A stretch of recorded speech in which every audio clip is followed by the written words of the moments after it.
Sí, sí, sí, lo escucho.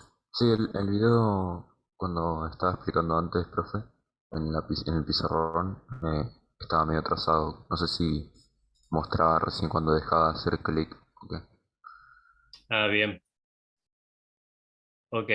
Bueno, Em, ahora sí están viendo la pantalla compartida con una página web. Sí, sí. Bueno, para completar un poquito lo que estaba el tema de hoy, todo esto que hicimos, si ustedes están haciendo las fórmulas de Lewis, estamos dibujando una molécula que es tridimensional en un plano. Entonces, hay que recordar que todas estas moléculas tienen forma. Y por ejemplo, en la biología, la forma de las moléculas es muy importante. Para darles un ejemplo, la glucosa viene en dos formas que son como las palmas de la mano, son especulares. Yo las puedo poner así, son idénticas, pero en realidad son reflejo una de otra. Una de ellas, el organismo la puede procesar y digerir, mientras que la otra no. Entonces, eso pasa mucho en la biología, que la forma de la molécula es una llave para su función. ¿Y a qué se debe la fórmula, la forma que tiene una molécula? Básicamente, algo que les recuerdo, que los electrones se rechazan entre sí. Entonces, los electrones de una molécula se van a ubicar de tal forma de estar lo más alejados posible una de otras. Acá les pongo, por ejemplo, acá tenemos este ejemplo, les voy a poner acá. Si yo tengo, sería la molécula de metano. Si yo tengo 4 enlaces, la molécula va a adoptar una forma que se conoce como tetraédrica, donde el ángulo entre los enlaces es desde 109,5. Entonces, acá yo la puedo mover, pero generalmente uno la puede rotar y va a tener esta situación, porque es la situación en la que los electrones están lo más lejos posibles unos de otros. En el caso, por ejemplo, del amoníaco, yo tenía 3 enlaces. Si fueran solo esos 3 enlaces sería como un triángulo plano. Pero el amoníaco, si le buscamos la estructura de Lewis, aparte tiene un par de electrones sueltos. ¿tá? Un par de electrones que no enlazan, que están acá arriba, que no forman enlace, pero sí tienen carga eléctrica.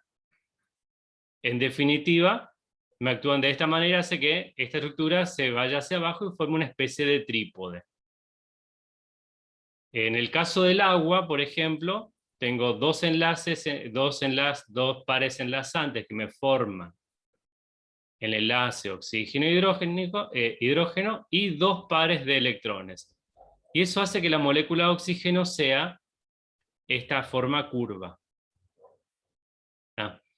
Otro ejemplo, el dióxido de carbono lo que va a tener son dos enlaces dobles y no tiene pares libres.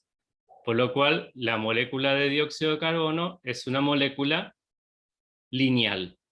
Y esto va a tener importancia a la hora de definir las moléculas que son polares y las que son no polares. Esto se debe a lo que se conoce como momento dipolar. Y esto se debe a que en una molécula el enlace entre átomo y átomo puede ser polar o no polar, pero para saber si la molécula en su conjunto es polar o no polar, tengo que hacer la suma de lo que se conoce como momento dipolar.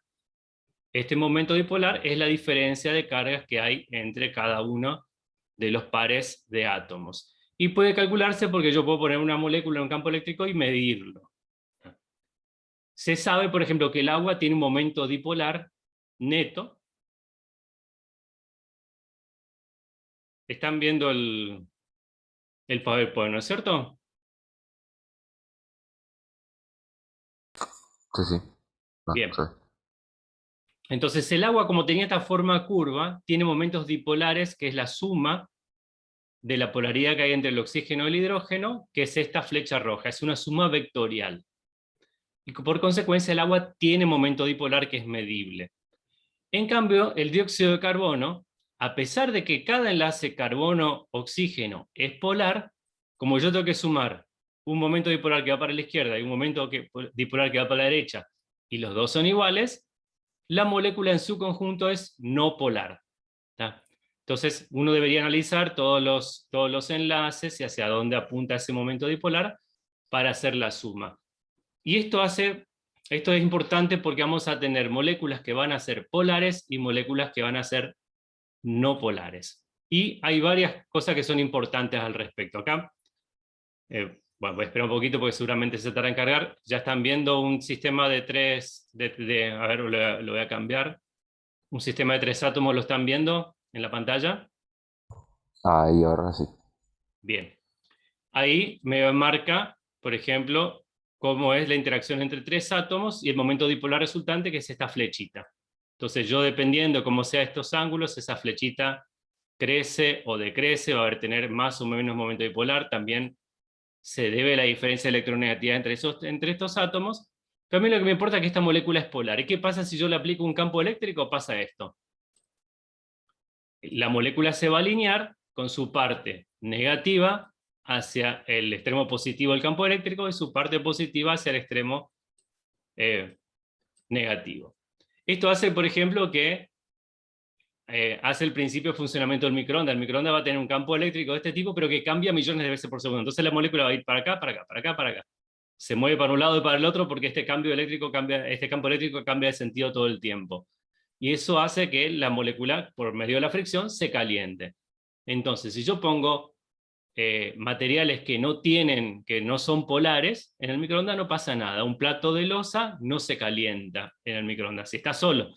Si le pongo comida que tiene agua o grasa arriba, sí, porque al tener enlaces polares la comida se calienta y por conducción se calienta también el plato, pero el plato de cerámica solo o de vidrio no se calienta porque no tiene enlaces polares. Por eso yo lo que les decía, que si yo pongo un vaso de nafta en un microondas no pasará nada. En cambio, con un vaso de agua sí, porque el agua es un compuesto polar. Otra consecuencia de esto es que químicamente se sabe que lo semejante disuelve a lo semejante. Y es por eso que las moléculas polares y las no polares entre sí se van a disolver. O sea, agua y aceite no se mezclan, agua y alcohol sí, porque las dos son moléculas polares. Entonces vamos a tener eso. Se llama en principio en química, se llama lo semejante disuelve a lo semejante. Y tiene que ver con estas fuerzas intermoleculares que se forman en este aspecto. Por ejemplo, si yo quiero hacer el famoso aliño más sencillo para una ensalada es la vinagreta, que es vinagre, sal y aceite. ¿Cómo se deben mezclar estos compuestos? ¿Mezclamos sal con aceite? No, porque no se van a disolver. El aceite no llega a disolver la sal. Sí, el agua y otros compuestos polares. Entonces lo que hay que hacer, el vinagre es un compuesto polar. Entonces el procedimiento es disolver la sal en vinagre y luego sí agregar lentamente el aceite para finalizar el aliño. Entonces, tiene esa importancia en las fuerzas intermoleculares. Bien, al final nos quedó corto el tiempo, les dejo habilitado para que puedan terminar el ejercicio de enlaces covalentes, y la próxima clase voy a empezar un poquito con estas fuerzas intermoleculares y voy a pasar a materiales. En la semana les envío, ahora en un rato les envío el práctico que hay que hacer, que es muy sencillo. Vamos a tratar de terminarlo antes de la clase que viene, entonces ya tienen esos conceptos. Y bueno, buen fin de semana antes que se me termine el Zoom. Y bueno, les dejo cualquier consulta, me la realizan por WhatsApp. Profe, una consulta. Dale. ¿Qué ¿Sí? podría pasar esta clase